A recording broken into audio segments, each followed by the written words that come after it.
Okay, so now we can get in here, just kind of pick a spot, throw in some basic cylinders. I'm going to use cylinders with a bit of taper, but I want to follow this rhythm that we've established, this gestural rhythm. I feel like this leg right here is going to need to go further up and back. I really want that dramatic extension. I'm going to see if I can kind of nudge it over with the way that I introduce the form, still keeping the pattern of the using this as my pattern to establish these primitives, but see if I can kind of push it back a little bit more. Like I mentioned, sometimes nudging things around can really salvage the sketch. Not always. Sometimes you got to come at it with a redraw. Now, the other thing I need to be careful of, as I mentioned, I felt like the leg overall was a little bit long, and really the one leg is shorter by comparison, is what I'm saying. But um, I just want to keep an eye on those proportions as I do this. Actually, let's really extend that foot down.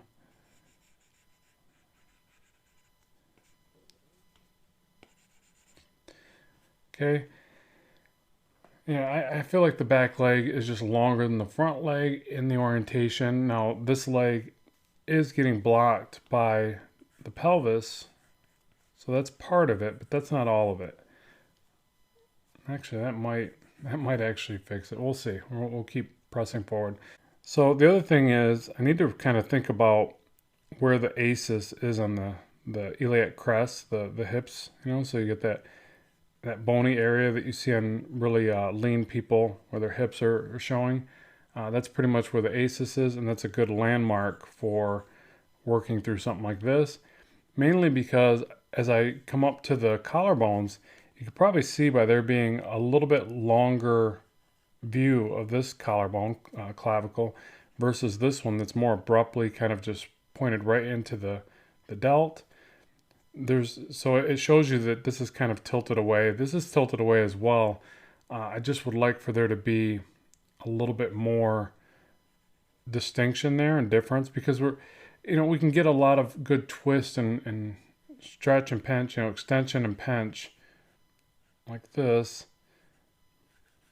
So let me see if I can bring that out more. So I'll attach the breast, and I'm going to use the center line of the sternum right here. I'm going to come down at an angle to the lower pelvis.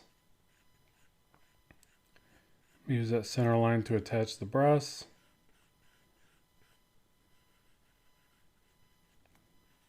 Bring that back here. This arm is raised, that we've kind of talked about. So what I would start with here really is the forearm, because as I mentioned, it's the most dominant from this angle. You can also use a method for the forearm, which is a cylinder inside of a bigger cylinder or oval, which I think helps with kind of, starting the process to explain this form. Upper arm, really from this angle, could just be a cylinder, but the main thing is that you don't leave too much space here.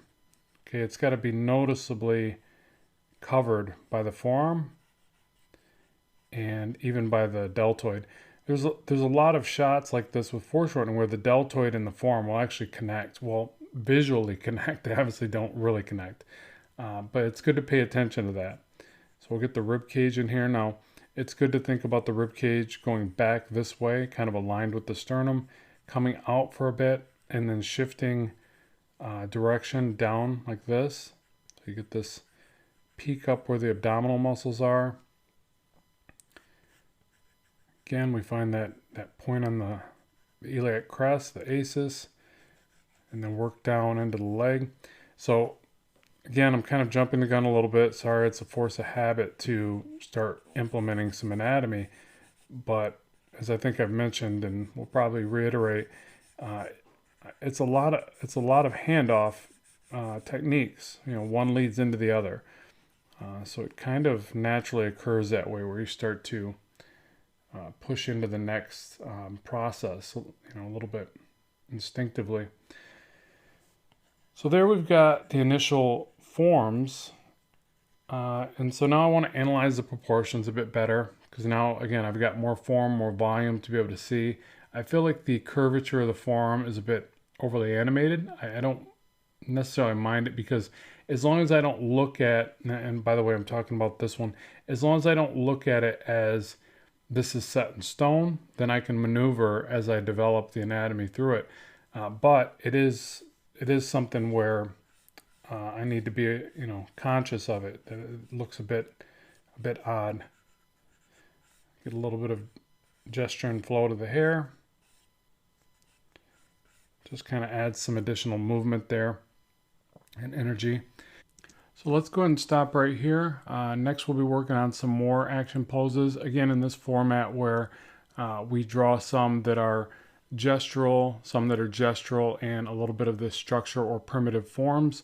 And then we'll obviously render some as well. But I want to give you more content, more poses essentially in this way so that you can really catalog a bunch utilizing this process so that you're more comfortable with turning the character on the page with your imagination and obviously developing them on your own. So yeah, we'll stop here and more poses are on the way very soon. So until next time, thank you for watching and good luck with your studies.